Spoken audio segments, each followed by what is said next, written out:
All week long, we are highlighting the important races leading up to the midterms in November. Right. This morning, we're breaking down the Senate race in Indiana, where Republican challengers hope to unseat Joe Donnelly. He's the sitting senator. Here to break it all down for us is the co-founder and publisher of Real Clear Politics, Tom Bevan. Tom, thanks for joining us.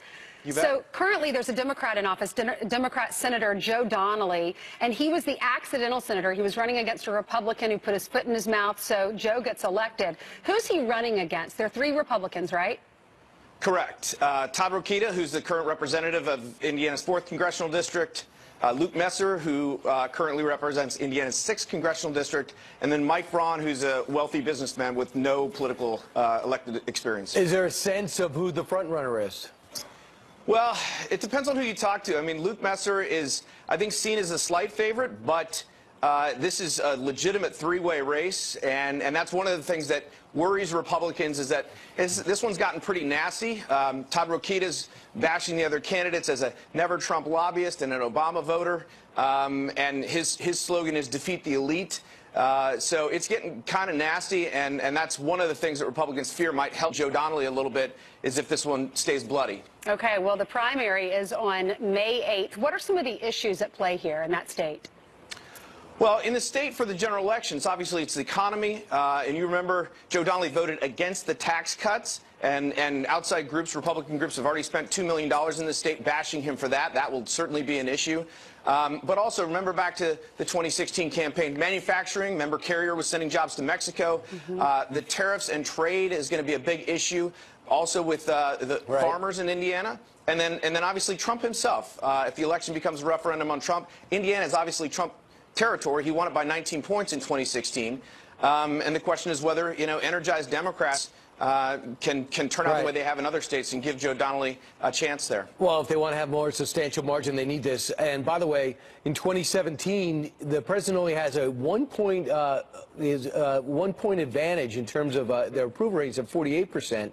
That's down significantly in a year where it was 55%. Why is it trending that direction?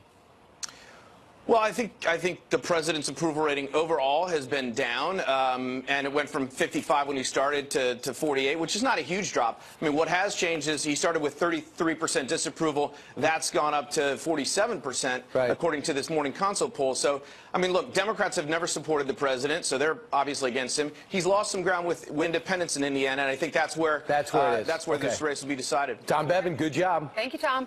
Thanks, guys. All right, straight ahead in the final hour, President Trump lashing out at Robert Mueller after the FBI raids at his lawyer's apartment. Yeah, we'll find out how he feels today and what he's been tweeting about this morning. Don't move. You had a raid at the president's attorney's office. In fact, 4 separate locations yesterday. If they indict him for bank fraud, they're going to try and squeeze him to see what he knows about Russian collusion. We can't let atrocities like we all witnessed happen. There's going to be very full-throated response that sends a clear message. Did you have any moment where you said, Mr. President, this is probably not appropriate? It seemed like we were going to say hello, hi, how are you, and move on. And then the conversation would continue.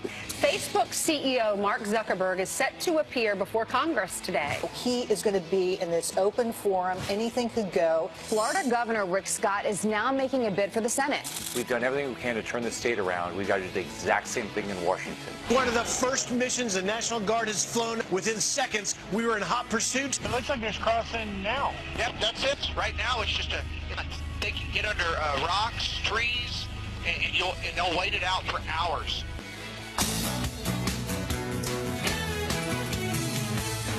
Where I come from, there's an old plowboy out turning up dirt. Where I come from, there's a preacher man in a cowboy shirt. That's where we're coming from today, and in fact, Montgomery Gentry has performed this song on this program, and they were fantastic. They always are. Yeah. Hey, thanks for joining us on this very busy Tuesday. Mark Zuckerberg is going to take the stage up on Capitol Hill. He's going to get a grilling for about 6 hours. That's going to be big news during the day, but this morning, everybody's talking about that no-knock raid at the business and home of the president's personal attorney. That meant Michael Cohen yesterday morning. The FBI agents went into his house, his home, his hotel room, and they raided him of his computers and personal account information. The president calls it disgraceful and an attack on our country. We do know some more this morning. They're looking at bank fraud, they're looking at wire fraud, they're looking at campaign finance violations, and they're looking at records requesting with the Stormy Daniels situation. And that perpetually tan lawyer says, I have a good opportunity to get more FaceTime on other channels. So he's moving that forward. They're also looking perhaps at Michael Cohen and his relationship with Felix Sater. Now, Felix Sater is the one who combined with President Trump on a Trump Soho. He also professed to be the link to any type of Russia investment. They never pulled it off. They were working together to try to get something done. It fell by the wayside. I think that was pretty clear. But Felix Sater is now cooperating with the Mueller investigation, so we have no idea what he's saying. Well, here's what we do know. It wasn't Robert Mueller's investigation that actually did the raid. What they did was they called the U.S. Attorney for the Southern District of New York and said, in our investigation of the Russia collusion thing, we've come across some evidence that we would like you to look into if you so choose. What we know so far is that it doesn't sound like this raid was related to Russia at all, but instead the #1 topic seems to be bank fraud. And in particular, Mr. Cohen himself has admitted that he took out a home equity loan to the tune of $130,000, which he then gave Stormy Daniels. If apparently, and the judge explained this to us, and it's also in Politico at this hour, if Mr. Cohen lied to the bank about what he was going to use the money for, that could actually be bank fraud. And there's a 30-year felony term with that. Also, unless he used a home equity line. A home equity line, you just get the money. You can do whatever you want with it. Well, it all depends on whether or not he lied to the bank. Then again, if he... it could be considered an in-kind contribution, and that could fly in the face of the federal election laws. So there are a variety of topics the record seized could pertain to. We don't really know. He says he did not violate the election laws. The president's upset, blasting Jeff Sessions, the attorney general, for recusing himself because, as a result, Mueller's BFF, Rod Rosenstein, is in charge now. And Mueller's team, there are a lot of Democrats that he's selected to be on his team, more Democrats than Republicans. They've given to Democrats in the past and voted democratically. And the president says that he was talking about this raid resulting in investigators taking protected attorney-client communications, because Michael Cohen is an attorney to a lot of individuals. And when they go in and investigators start looking through his files and his computer, they might find out information about his clients. And the president has a problem with that. He tweeted, he said, attorney-client privilege is dead, a total witch hunt. Now, keep in mind, so people are saying to themselves, okay, you're trying to look at Russia collusion, obstruction, perhaps. Why are you knocking on the president's personal lawyer? Well, Rod Rosenstein, when Fox asked, what are you doing over there? He said, well, keep in mind this memo that Robert Mueller asked for from me, who was pointed him. If you determine the additional jurisdiction is necessary in order to fully investigate and resolve other matters assigned or to investigate new matters, you could go ahead and do that. So now we have a guy on an unlimited budget sitting there hiring 9 mostly Democratic attorneys, leading attorneys, out there desperately trying to find something the president's done wrong. And to squeeze the president, they're trying to get his circle to feel the pressure and turn a state's witness. I imagine the goal would be to Michael Cohen, hey, Michael, you're going to probably go to jail for some of these things that have nothing to do with Russia. How would you like to tell us more about the president, and maybe you can save yourself some jail time? And to knock on the door at 5 in the morning is an attempt to intimidate. Here's the judge. Michael Cohen has been Donald Trump, the individual person, before he was president, his lawyer for many years, and the lawyer for the Trump Organization, and the lawyer for all the entities owned, operated, or controlled by the Trump Organization. So when the FBI seizes this stuff, they seize a lot of things that belong to other people, mainly the president, even though they're looking for bank fraud. If they indict him for bank fraud, they're going to try and squeeze him to see what he knows about Russian collusion, which is their MO. Plus, so the worry is, with all of these client files and business records, what will they be able to use in the case against Michael Cohen? Well, apparently the Department of Justice has done this kind of thing in the past, although it's rare, and they have something called the taint team come in, and what they do is they sift through all of the information. They try to figure out what is appropriate to give to the FBI to use in this case with the U.S. Attorney for the Southern District of New York. Will it lead somehow to the Mueller investigation? At this stage, we don't know. We just know that Mueller saw something. He said, this is not my department. So they forwarded it to the U.S. attorney here in Manhattan. The judge said something interesting. He said that if Jeff Sessions stepped down, that the president could appoint someone else, a new AG that would take over the investigation. Yeah, there why would be not? A firestorm. There would be. So if he fired him, if he fired him, there'd be a firestorm. But if Jeff Sessions steps down, you think there would be? Why would he be quitting today? Right. Well, if he steps down and say, I want to run for the Senate, I want to run for the Senate seat in Alabama, I owe it to my party. But then again, he's in his dream job, and it's going so well, and he's doing so fantastic. Meanwhile, at 7 minutes after the hour, John Bolton had a heck of a first day. He sat there and what seemed like forever as the president talked about his anger and disappointment in the Robert Mueller probe. And then things went to a national security crisis in Syria. We have 2,000 troops there. And again, for the 8th time, there's been a illegal gas, this time chlorine gas attack inside Syria. Assumed to be perpetrated by Bashir Assad, and retribution is coming. The president said can't allow this barbaric act to take place and is not ruling out military action. Listen to this.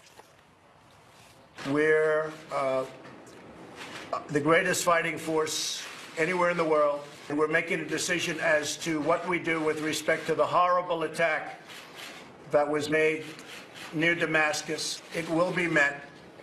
And it will be met forcefully. And when, I will not say, because I don't like talking about timing. We can't let atrocities like we all witnessed, we can't let that happen. In our world, we can't let that happen. Especially when we're able to, because of the power of the United States, because of the power of our country, we're able to stop it. And apparently the President of the United States was outraged by the images of the children and the families that were struck by this gas attack, which, according to the Pentagon and people who talked to major media outlets, it has all the hallmarks of previous gas attacks from Syria. So that's that and some other intel that, you know, they don't display all the cards out on the tables, why they are pretty sure that it was Syria, along with their friends, Iran, and also Putin. And the president said yesterday, everybody's going to have to pay for this. Not a lot of tree cover in the middle of the desert, so I assume they saw it, they understand it. I also understand we're intercepting a lot of their communications, so we'll know for sure. My sense is it's not going to be 57 Tomahawks. It's going to be F-22s, and it's going to be substantial. And if you listen to Lindsey Graham, the people that are watching closest, North Korea.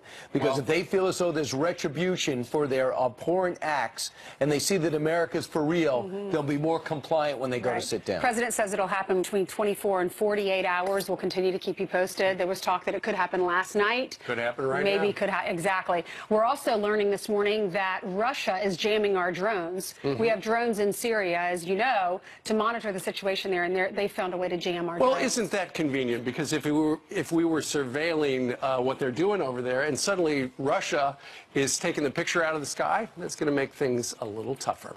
All right, 8:10 now in New York City, and time once again for news, and you've got some big news out of China. That's right. Good morning news that we've been following so far this morning, starting here, breaking right now on trade tensions between the U.S. and China.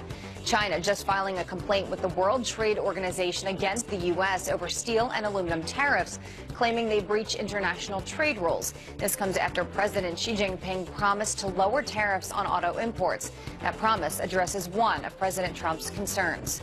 Breaking overnight, 6 people are dead after a plane bursts into flames and crashes on a popular golf course in Arizona. Look at those images. The small plane going down shortly after takeoff, plunging onto TPC Scottsdale Golf Course. Nobody on the ground was hit. No word on what caused the crash. The NTSB is investigating. Police on the hunt for this driver caught on camera slamming into a motorcycle, throwing the driver off his bike. Dash cam video showing the road rage in Sarasota, Florida. The biker claims it all started when the driver threw change at him. He tried to get him to pull over, but the driver hit him instead. The biker is now recovering from road rash and fractured ribs. Let's look at your headlines, but that is some serious road rage. Yes. Crazy. Goodness. All started with change. Yep. Thank you, Jillian. Thank you. All right, Jillian, 11 minutes now after the hour, Loretta Lynch tries to explain the infamous tarmac meeting before the James Comey book comes out and her role in the Clinton email scandal. Will this change your mind? Did you ever once consider recusing yourself from the Clinton investigation? Well, that's always an issue. As I said at the time, I knew that it was going to raise questions in people's minds. Jonathan Hurley here next to find out if it is always an issue. Plus, guess who's back? Our friend Anna Koyman. We're going to catch up with her and her new baby Brooks, just ahead. Wide world like a southern girl.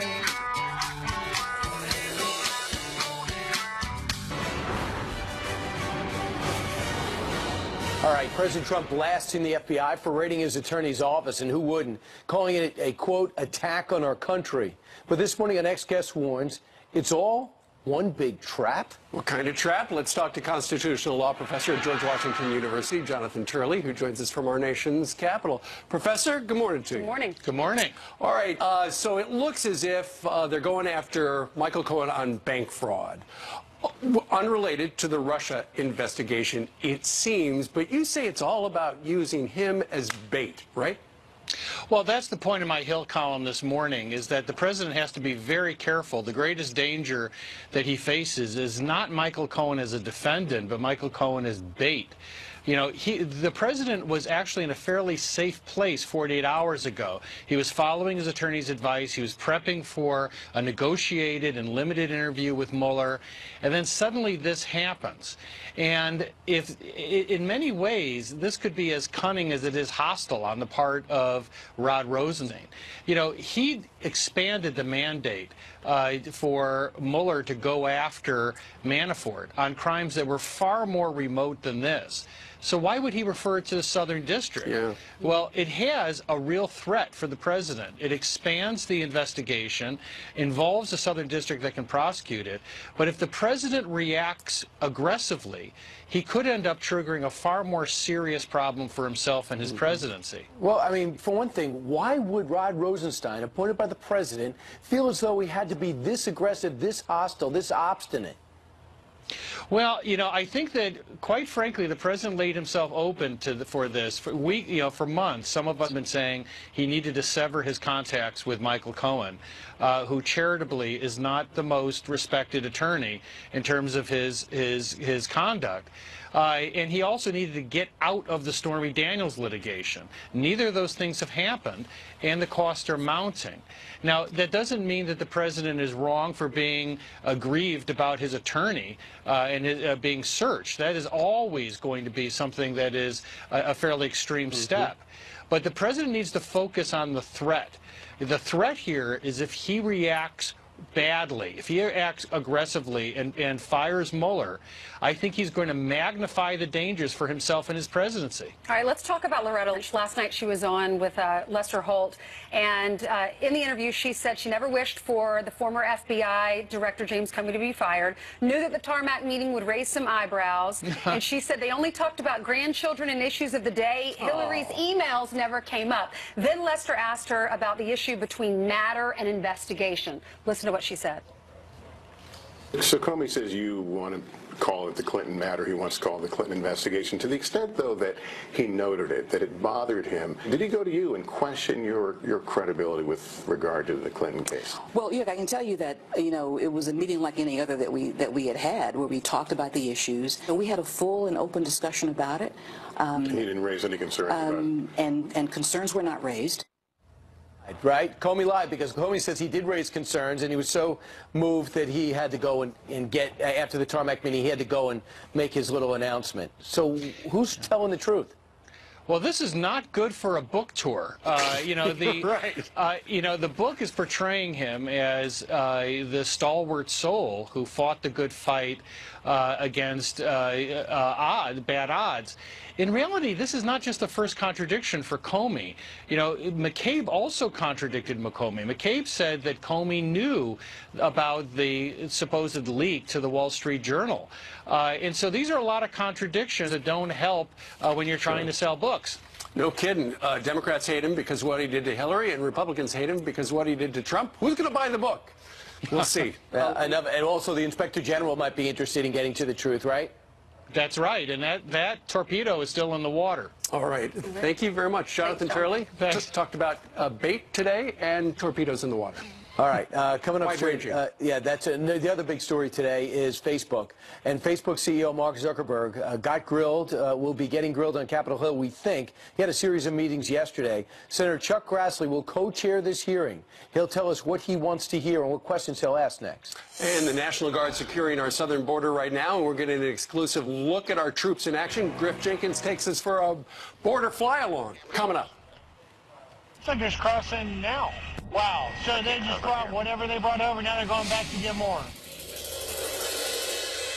From a British hospital today.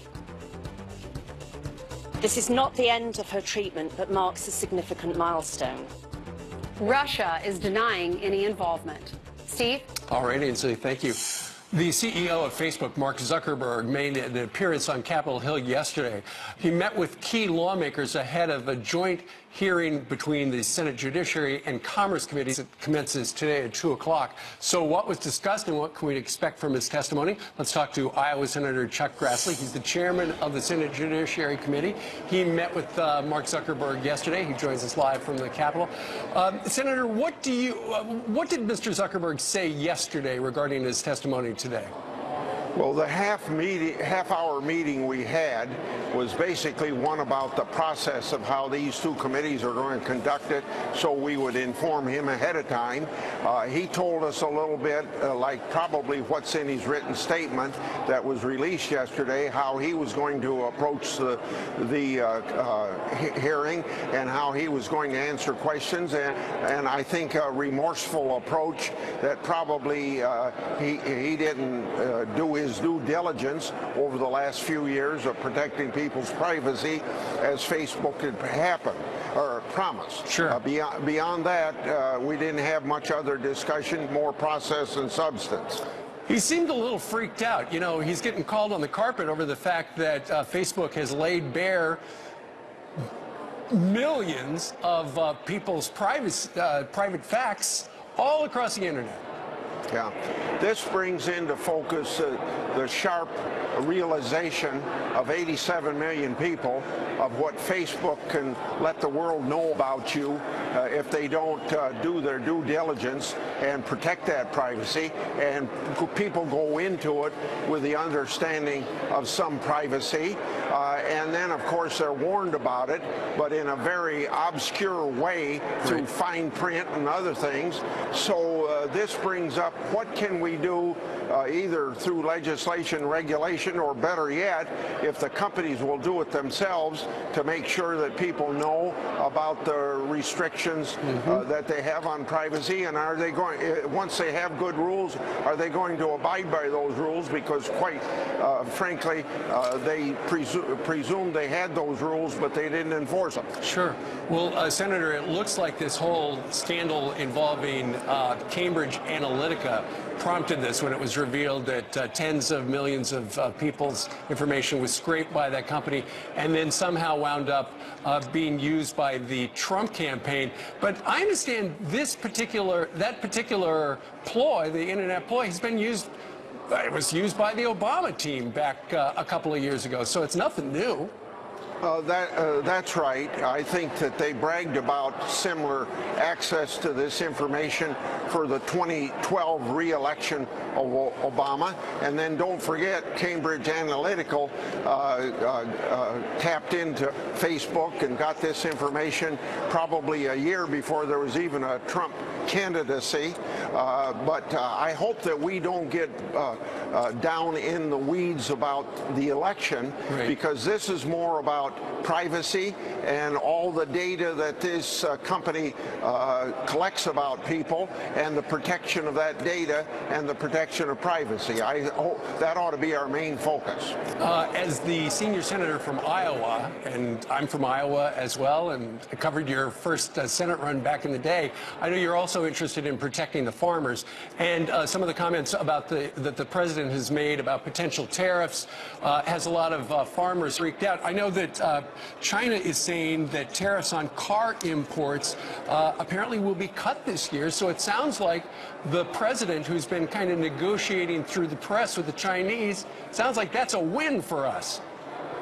Well, if we can get China to do what they ought to do, and I'm one of the few senators still in the Senate that voted for them to be in the WTO, you did this so that they would live by the rules of international trade. So they're the second biggest economy in the world. We're the first biggest. You would think anything that they expect to do in our country, we ought to be able to do in their country. Sure. That's a level playing field. But I was one of 5 senators went over there a couple weeks ago on a trade mission, visiting with the communist leaders, and quite frankly, I came away with a conviction that they'll do anything ethically or unethically, morally or immorally, or legally or illegally, even violating their own laws to keep ahead of the United States and get all the help on high-tech industries from our country, like, for instance, stealing our trade secrets.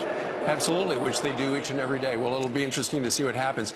Chuck Grassley, Senator from the great state of Iowa. Sir, thank you very much for joining us live. Thank you. You bet. All right, 8:30 now here in New York City. Hundreds of extra National Guard troops are being deployed to our southern border, including more than 200 from Arizona. Coming up, Governor Doug Ducey says this shouldn't be a partisan issue. He will join us live next. Plus, our friend and new mom, Anna Koyman, is back. She's in the green room, as you can see, with JD and the baby Brooks. Right back.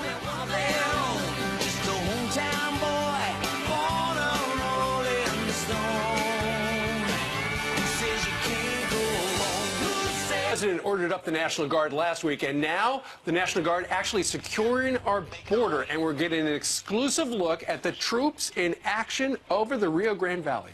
Griff Jenkins went on a fly-along mission over our southern border, and he joins us now in Laredo. Hey, Griff. Good morning. It's amazing how well the National Guard and CBP are working to provide eyes in the sky, and we got a first-hand look with them over the very porous border sector near Laredo. Take a look. All right, baggage cargo. Security it is. Got 2992 Impatient Romeo. But we've already got body traffic to the south here, so we're going to be going directly to the river. I mean, it was just a matter of minutes, seconds. We got up in the air and we're already on it. We're already on it. Possibly a vehicle that's loaded up with either narcotics or just body traffic. We're not too certain. Right there, black SUV. That truck pulled into the neighborhood back on the right. You can see that within seconds of we taking off, they crossed and were in 2 vehicles that quick, and we weren't able to get them. So this is why 24-hour surveillance, especially when it comes to air operations, needs to happen. What is the most stunning to see from this perspective is if you look out of this window, this is the Rio Grande River, and you see this road. They tell us that this is one of the most trafficked areas for narcotics because you can see you come across ankle-deep water, and you are right on the road. It looks like there's crossing now. Wow. So they just brought whatever they brought over. Now they're going back to get more. Yep, that's it. Right now it's just it's a hunt. And they can lay up, they can get under rocks, trees, and they'll wait it out for hours. And he said you've got 171 nautical miles of the river. How much of this is wall? 0 on this in this ALR, this sector. Things shut down real quick when an aircraft gets here. 5 hours later, that same crew seized 362 pounds of narcotics. The Border Patrol behind me has gotten very interested in something, and that's why Texas Governor Greg Abbott added more than 1,000 guardsmen to this border, as well as in Arizona. The governor there, Doug Ducey, adding more than 300 guardsmen. That story is going to continue to grow today, guys. It is indeed. All right, Griff, thank you very much. You just mentioned the Arizona governor, Doug Ducey, no relation to this Ducey. He joins us right now from Arizona. Good morning to you, Governor. Good morning to you. Good morning. Good morning. Thanks for having me. You say that now that the president has ordered up to 4,000 National Guardsmen to guard our southern border, this should not be a partisan issue.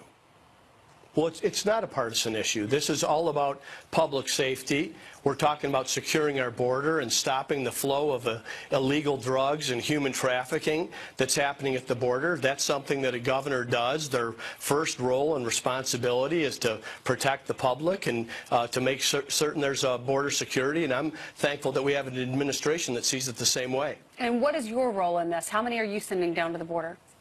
My role is to deploy the National Guard. We're working with 225. We're called up yesterday. We're going to call up another 113 today.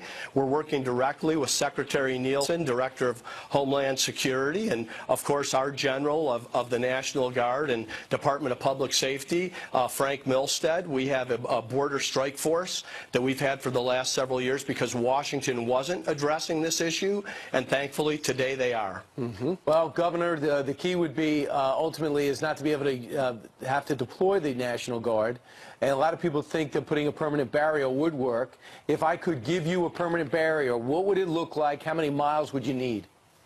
Well, we have about 379 miles of border here in Arizona. About 2/3 of it has a physical barrier somewhere on it. Is it good enough, that physical barrier? Well, it's not good enough. In many places, it's wide open and unprotected. That's why I think putting the National Guard down there in support of the Border Patrol is a good idea. But to secure the border, to stop these illegal drugs, to stop the human trafficking, we're going to need technology. We're going to need that physical barrier. We're going to need a wall in different places, boots on the ground, and people that are there observing with cameras so that we can stop this flow of illegal traffic that's coming into our state and into our country. When you became governor, was that one of the things that surprised you the most about your state? What's happening there on the border? And you said only 1/3 of it has some sort of a barrier? About 2/3 of it has a barrier. Okay. I would say the biggest surprise for me was going down to the border, working with the ranchers, and seeing how wide open and unprotected our border was and how much it was ignored and neglected in the previous administration. There's been some consistency in this administration. It's definitely getting attention, and it's part of the reason that we've been able to drive the number of illegal flow down, but it surged dramatically in March, and there's action being taken immediately. Sure. Governor, you said that this should not be a partisan issue when it comes to ordering up the National Guard to secure our southern border. But then you've got the governor of your next-door state, California, Jerry Brown, up in Sacramento. He hasn't decided whether or not this is a good idea. Well, we do things a lot different than Jerry Brown does here in Arizona. We think that this flow of drugs and human trafficking is something that we want to stop. We want to keep our state safe and secure for the Arizonans that live here. I was on a conference call with Governor Brown. It was very productive. It sounded like he would be cooperative, but he's got to make these decisions. What do you mean cooperative? Well, it was a good discussion. It was myself, Governor Brown, Governor Abbott, and Governor Martinez. And the discussion with Secretary Nielsen was what the situation was at the border and how the National Guard could help. Yeah, but he hasn't done anything. What's the problem? This sounds like a question for Governor Brown. Right. Did he tell you he was going to send troops down to his border? He said he was going to consider it. I mean, each of the governors were treated as leaders of their states. And your state just blocked colleges from offering in-state tuition to Dreamers as well. The Supreme Court. In California. No, it didn't block it. It was already the law of the land. The Supreme Court made the decision that that was the law. So now the onus is back on the regents as to how they solve this issue. Got it. Yeah. How can you get in-state tuition if you are in the country illegally? That's a head-scratcher. All right. Thanks, Governor, and happy birthday. Was it Thanks yesterday? very much. Appreciate it. It was yesterday. Thank you very much. All right, Governor Ducey. Thank you. All right, it's 19 minutes now before the top of the hour on this Tuesday. The economy is booming in the state of Nebraska. There are more residents working and fewer people on welfare in the unicameral Cornhusker state. So what's their secret? That report coming up next. Plus, our friend and new mom, Anna Koyman, is back. We're going to catch up with her and her precious baby boy, Brooks, reading Janice's book. He's sleeping through the book. She was an American girl. Welcome back. Hope you're having a good morning so far. Florida Governor Rick Scott making a bid for a U.S. Senate seat as the GOP battles to keep the majority of the chamber. Scott plans to campaign on lower taxes, less regulations, and more jobs. He'll face off against three-term Democratic incumbent Bill Nelson, saying it's time for a fresh face in Washington. We know the ideas of Washington haven't been working. It's not been working for us. We've got to get some fresh ideas. We've got to get new ideas in there. We've got to get talkers out of there. We've got to get doers in there. And that's what I'm going to run on. President Trump informally endorsed Scott last year. Take a look at this. Terrified children jump from a balcony as flames rip through a dance studio. The dramatic escape caught on camera. Oh my God. Get down, get down, get down, get down, get down, get down. Lay down, lay down. You can see the girls falling from the second floor, escaping the raging fire in New Jersey. They couldn't reach the ladders and had to jump down. No one was seriously hurt. Thank goodness. Ainsley. All right, thank you. Nebraska's economy is firing on all cylinders. More people are actually working and fewer people are on food stamps in that state. So what is the secret there? Yeah, that's a pretty good combination. Our next guest says the GOP Governor Pete Ricketts' focus on reemployment rather than unemployment has allowed the state to reach its lowest unemployment rate in nearly 2 decades. Taryn Bragdon is the president and CEO of the Foundation for Government Accountability, and he writes all about Nebraska's success in a new FoxNews.com op-ed, and he joins us now. Good morning to you. Thanks for being with us. What are they doing in Nebraska? How are they seeing all the success? Well, Nebraska hasn't discovered some secret formula. What they did was simply make work a priority. And they know that if you pay people not to work, then they won't. And so what Governor Ricketts did is he realizes if you want to win the war on poverty, then you have to end the war on work. All right, for example, if you're on food stamps and no one wants to be on food stamps, but you want to help people get off it, how? You're doing training? Exactly. Basically, they did 2 things. First, you have to work for welfare. And then secondly, they made it easier to get a job by eliminating barriers to work. Are there any exceptions? There are exceptions for individuals with disabilities, the elderly, for children. So we're focused on able-bodied adults. You know, what's interesting, too, is like when you put a work aspect to welfare, you actually make contacts. No matter what that job is, you make people, you get out, you get into a more of a routine, makes you more open to possibly getting that job or changing that career. But you also demand that people go out and look for a job. How do you follow up with that? Well, I think first we recognize that there are 6 million open jobs right now across America. So there'll literally never be a better time to move millions from welfare to work. But what you need to do is have a work requirement that says to individuals on welfare, it's time to get back to work and we'll help you get there. What's his approval rating in Nebraska? Are people liking him there because of all of this?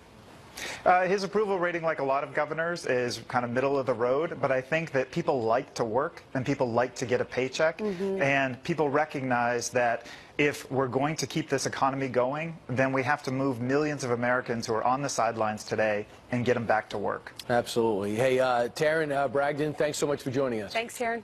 Thank you.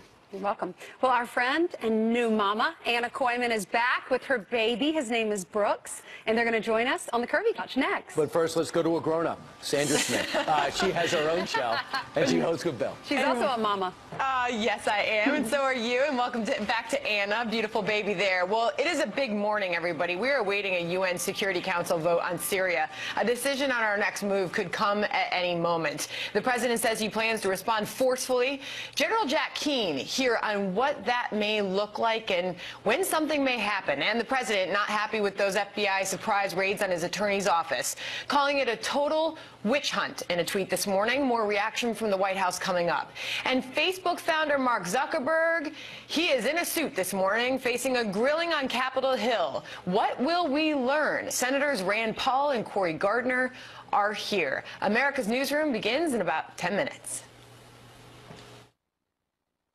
Who's here? Anna Koyman. Hey, she is our former Fox and Friends weekend host. Moved to Australia and had a baby. I think the last time I was on, we were doing pregnancy workouts downstairs, and I was doing the announcement, and now I get to announce that he's here. Thank you for all the support everybody's been giving me on social media and everything as a new mom.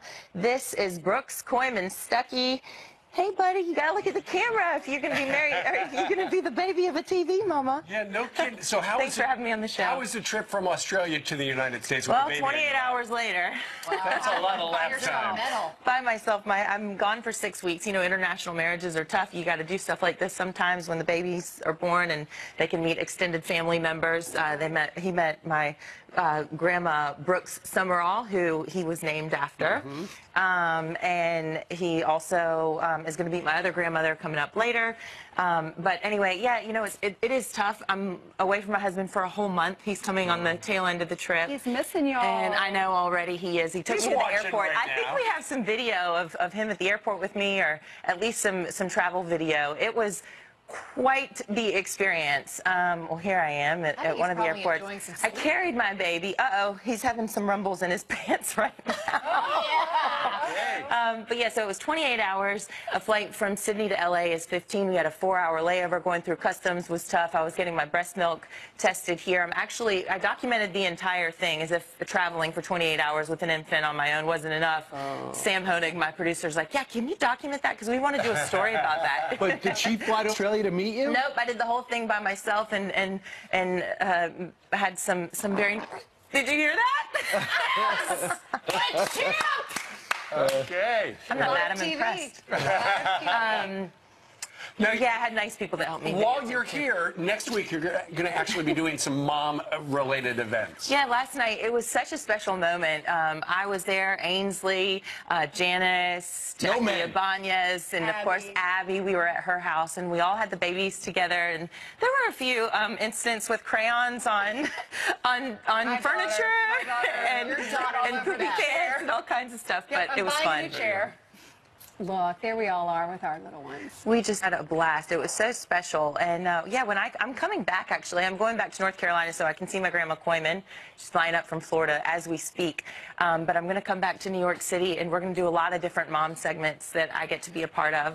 I've been focusing a lot on being a mommy and baby blogging and also fitness, travel, lifestyle on my website, AnnaKoyman.com. And I hope that some young people who are about my age, who are interested in the same things as me, will subscribe to that, too. Well, you'll always have us as your sisters to help you along, because I think that's really important, you know, to have, you know, a support group when you're a new mom. Yeah. What's been the best part of being a mom? I have this overwhelming sense of peace, and I just can't even describe it. All of my friends in Australia, they say that I'm so different. I can be wound up like a top sometimes, you know, I have so much energy and everything, and I'm just kind of like, yeah, what's up? Everything's going to be all right. So sometimes I think newborns do the opposite. It makes chill people more wound up. Well, it's made this wound up person more chill. So Mark seems pretty chilled out right now. He is. He's such a good baby. What does he look like? He's a good sleeper. Well, everybody says he looks like my husband, but wishful thinking, I think he's starting to look like me a little bit, too. He's got a dimple like my husband. Let's see. They change. You'll see yourself in him. Yeah, and every once in a while I'll get a glance. I think he looks like my brother. No! He goes to college. Yeah, but... Look at that. Yeah, I'm just so happy. I can't even tell you. So, yeah, that's my husband, Tim, and Baxter. Baxter watches over the bassinet every once in a while. I think we could have brought an alien home, though, and Baxter would have been fine. He's such a good boy. Yeah. We love Brooks. Anna, we're going to take a quick time out. Be back in about 3 minutes.